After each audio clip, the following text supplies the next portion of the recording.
shule za upili pakubwa. Nilivyoanza ni kwamba mechi inayoendelea sasa hivi ni mechi ya wana bila shaka All Saints wakipiga dhidi hasa ya pale shule ya upili ya Kisii School ambao wameweza kujiwekea historia, manake katika makala iliyopita miaka miwili iliyopita hawajafua dafu ya kwenda zaidi ya makundi. Kwa hivyo hatua hii kwao itakuwa nzuri zaidi, na siku mbili zilizopita nilikuwa nazungumza na baadhi ya wachezaji kutoka shule ya upili ya Kisii School wakaweza kunihakikisha kwamba mara hii wamekuja kwa ubaya, na ubaya wao ni kuweza kuhakikisha kwamba jogoo hasa wa kule bara anaweza kuwika hasa pwani huu na kuweza kutoa ubingwa. Lakini pakubwa kando na hayo, mtazamaji, iwapo mpiga picha wangu atakupa taswira kamili, upande wa kule kuna mechi ambazo zinaendelea, mechi za hasa mpira wa handiboli.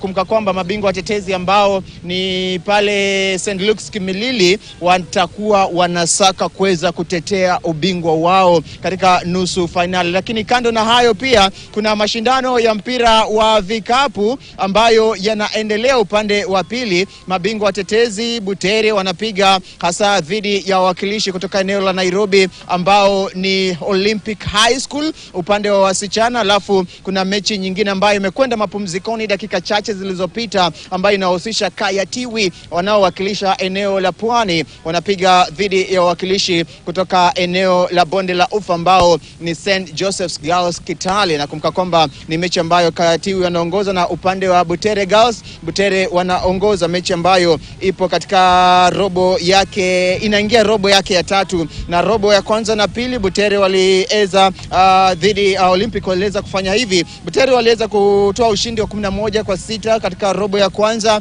Robo ya pili bwana wakaweza kutoa ushindi wa alama 20-7, kisha robo ya tatu wakaweza kutoa ushindi pale wa alama 31-13 dhidi ya Olympic. Kwa hivyo hayo ni baadhi tu ya matokeo ambayo yanaendelea sasa hivi. Nusu finali zinapigwa na baadaye pia tutakuwa tunashuhudia nusu finali za wavulana zikiweza kuchezwa katika nyuga tofauti katika hasa shule hii ya upili ya Shimo la Tewa. Tuachane na haya sasa, tuangazie taarifa nyinginezo. Ni kwamba timu ya taifa ya soka kwa wasichana Harambee Starlets iliweza kurejea nchini kutoka kule Morocco. Kumbuka kwamba wanajiandaa kwa ajili ya mechi zao za kuweza kufuzu hasa kombe la soka barani Afrika, na pakubwa waliweza kucheza mechi zao za kirafiki kuwemo dhidi ya Ivory Coast, na hivyo ndivyo walivyozungumza baada ya kuweza kutua nchini.